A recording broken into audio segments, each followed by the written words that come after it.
ఈ కార్యక్రమం నాయకులుగా మేమందరం కూడా కూర్చుని ఎవరైతే సామాన్యమైన కార్యకర్తలు ఉన్నారో, ఎవరైతే పార్టీ కోసం అంకిత భావంతో కష్టపడి జెండా మోసారో వాళ్ళ అభిప్రాయాలు వినడానికి మేము వచ్చాం. వాళ్ళ సలహాలు సూచనలు పార్టీని రాబోయే రోజుల్లో ఏ విధంగా మనం ముందు తీసుకెళ్ళాలి అనే అనిపిన మన పార్టీ అధ్యక్షులు పవన్ కళ్యాణ్ గారి దృష్టికి తీసుకెళ్ళినప్పుడు వాళ్ళందరినీ కూడా గౌరవించడం జరుగుతుంది. ఈ సందర్భంగా ఈ కార్యక్రమం మన జన సైనికుల కోసం, వీర మహిళల కోసం అంకితం చేశాం కాబట్టి అక్టోబర్ 16 మీ అందరికీ గుర్తుండాలి. విశాఖపట్నంలో ఆ రోజున జనవాణి కార్యక్రమం కోసం పవన్ కళ్యాణ్ గారు విశాఖపట్నం వచ్చినప్పుడు ఎయిర్పోర్ట్ నుంచి ఆ రోజున్న వైఎస్ఆర్సీపీ ప్రభుత్వం ఆయన్ని నిర్బంధించడానికి ఏ విధంగా ప్రయత్నం చేశారో నోవోటెల్ హోటల్లో మీరందరూ చూశారు. 3 రోజుల పాటు ఎవరు ఊహించని విధంగా వేల సంఖ్యలో పోలీసులు దించి ఇబ్బంది పెట్టారు. కానీ మన జన సైనికులు, వీర మహిళలు మాత్రం చాలా బలంగా ఆ రోజు పోరాటం చేశారు. చాలామంది పైన సెక్షన్ 307 కేసులు పెట్టి ఆ రోజున జైలు కూడా పంపించారు, రిమాండ్ చేసి.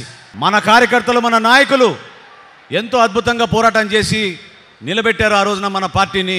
మన పార్టీ అధ్యక్షులు పవన్ కళ్యాణ్ గారి పైన ఉన్న అభిమానంతో ఈరోజు ఈ కార్యక్రమానికి ఆ సందర్భాన్ని మేము గుర్తు చేస్తూ మనం గౌరవించాల్సిన నిజమైన వీర మహిళ ఆ రోజు మన గోవిందమ్మ.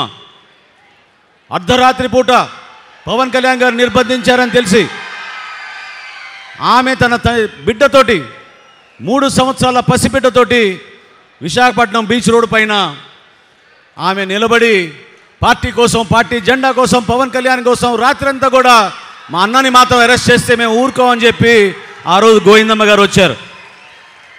కాబట్టి ఈ కార్యక్రమం మీకోసం, ఇటువంటి కార్యకర్తల కోసం అంకితం చేస్తూ మనందరం కూడా మనస్ఫూర్తిగా గోవిందమ్మ గారికి ధన్యవాదాలు తెలుపుకుంటూ ఈ కార్యక్రమాన్ని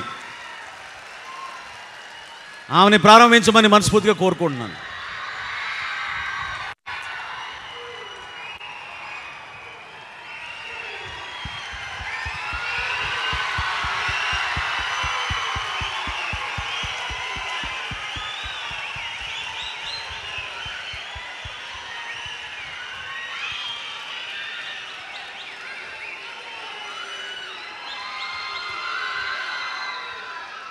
అక్టోబర్ 16, 2022లో పోలీసుల్ని బేఖాతరు చేసి రాత్రంతా కూడా పాపం మన గోవిందమ్మ గారు, మన పార్టీ అధ్యక్షులు పవన్ కళ్యాణ్ పైన ఆమెకున్న అభిమానంతో, పార్టీ పైన ఉన్న నమ్మకంతో ఆ రోజు అద్భుతంగా పవన్ కళ్యాణ్ గారికి మద్దతుగా రాత్రంతా కూడా ఆ రోజు నిలబడ్డారు.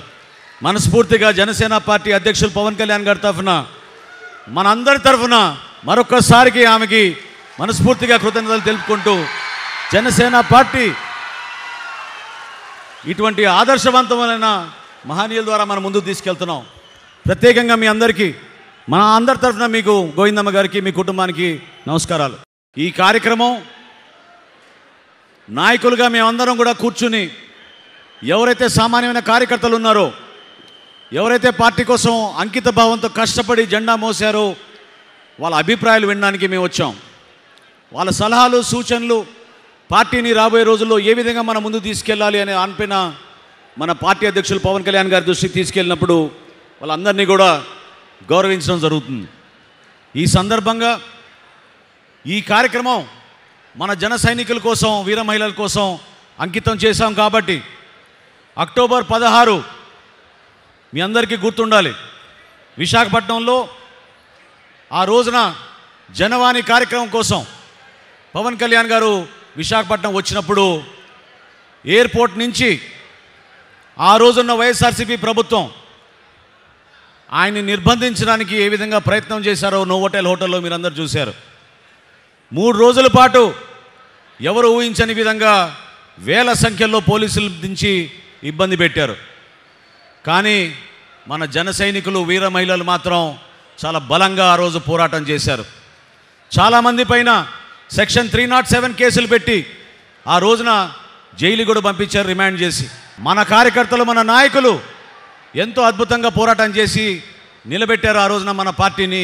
మన పార్టీ అధ్యక్షులు పవన్ కళ్యాణ్ గారి పైన ఉన్న అభిమానంతో ఈరోజు ఈ కార్యక్రమానికి ఆ సందర్భాన్ని మేము గుర్తు చేస్తూ మనం గౌరవించాల్సిన నిజమైన వీర మహిళ ఆ రోజు మన గోవిందమ్మ.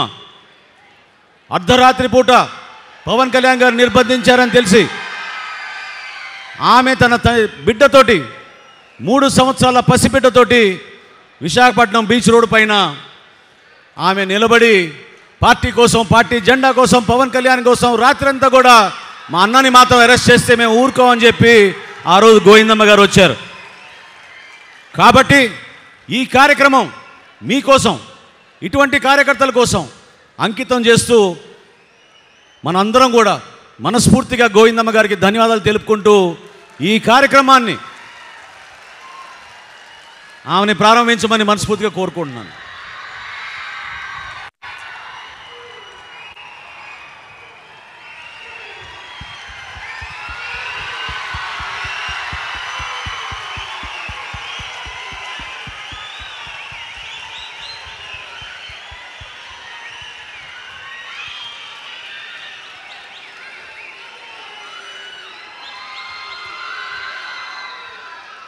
అక్టోబర్ 16, 2022లో పోలీసుల్ని బేఖాతరు చేసి రాత్రంతా కూడా పాపం మన గోవిందమ్మ గారు, మన పార్టీ అధ్యక్షులు పవన్ కళ్యాణ్ పైన ఆమెకున్న అభిమానంతో, పార్టీ పైన ఉన్న నమ్మకంతో ఆ రోజు అద్భుతంగా పవన్ కళ్యాణ్ గారికి మద్దతుగా రాత్రంతా కూడా ఆ రోజు నిలబడ్డారు.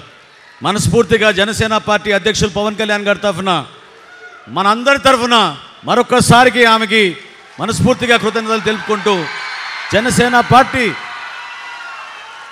ఇటువంటి ఆదర్శవంతమైన మహనీయుల ద్వారా మనం ముందుకు తీసుకెళ్తున్నాం. ప్రత్యేకంగా మీ అందరికీ, మన అందరి తరఫున మీకు గోవిందమ్మ గారికి, మీ కుటుంబానికి నమస్కారం. ఈ కార్యక్రమం నాయకులుగా మేమందరం కూడా కూర్చుని ఎవరైతే సామాన్యమైన కార్యకర్తలు ఉన్నారో, ఎవరైతే పార్టీ కోసం అంకిత భావంతో కష్టపడి జెండా మోసారో వాళ్ళ అభిప్రాయాలు వినడానికి మేము వచ్చాం. వాళ్ళ సలహాలు, సూచనలు పార్టీని రాబోయే రోజుల్లో ఏ విధంగా మనం ముందుకు తీసుకెళ్ళాలి అని అనిపిన మన పార్టీ అధ్యక్షులు పవన్ కళ్యాణ్ గారి దృష్టికి తీసుకెళ్ళినప్పుడు వాళ్ళందరినీ కూడా గౌరవించడం జరుగుతుంది. ఈ సందర్భంగా ఈ కార్యక్రమం మన జన సైనికుల కోసం, వీర మహిళల కోసం అంకితం చేశాం. కాబట్టి అక్టోబర్ 16 మీ అందరికీ గుర్తుండాలి, విశాఖపట్నంలో ఆ రోజున జనవాణి కార్యక్రమం కోసం పవన్ కళ్యాణ్ గారు విశాఖపట్నం వచ్చినప్పుడు ఎయిర్పోర్ట్ నుంచి ఆ రోజున్న వైఎస్ఆర్సీపీ ప్రభుత్వం ఆయన్ని నిర్బంధించడానికి ఏ విధంగా ప్రయత్నం చేశారో నోవోటెల్ హోటల్లో మీరందరూ చూశారు. 3 రోజుల పాటు ఎవరు ఊహించని విధంగా వేల సంఖ్యలో పోలీసులు దించి ఇబ్బంది పెట్టారు. కానీ మన జన సైనికులు, వీర మహిళలు మాత్రం చాలా బలంగా ఆ రోజు పోరాటం చేశారు. చాలామంది పైన సెక్షన్ 307 కేసులు పెట్టి ఆ రోజున జైలు కూడా పంపించారు, రిమాండ్ చేసి. మన కార్యకర్తలు, మన నాయకులు ఎంతో అద్భుతంగా పోరాటం చేసి నిలబెట్టారు ఆ రోజున మన పార్టీని, మన పార్టీ అధ్యక్షులు పవన్ కళ్యాణ్ గారి పైన ఉన్న అభిమానంతో. ఈరోజు ఈ కార్యక్రమానికి ఆ సందర్భాన్ని మేము గుర్తు చేస్తూ మనం గౌరవించాల్సిన నిజమైన వీర మహిళ ఆ రోజు మన గోవిందమ్మ. అర్ధరాత్రి పూట పవన్ కళ్యాణ్ గారు నిర్బంధించారని తెలిసి ఆమె తన బిడ్డతోటి 3 సంవత్సరాల పసిబిడ్డతోటి విశాఖపట్నం బీచ్ రోడ్డు పైన ఆమె నిలబడి పార్టీ కోసం, పార్టీ జెండా కోసం, పవన్ కళ్యాణ్ కోసం రాత్రంతా కూడా మా అన్నని మాత్రం అరెస్ట్ చేస్తే మేము ఊరుకోమని చెప్పి ఆ రోజు గోవిందమ్మ గారు వచ్చారు.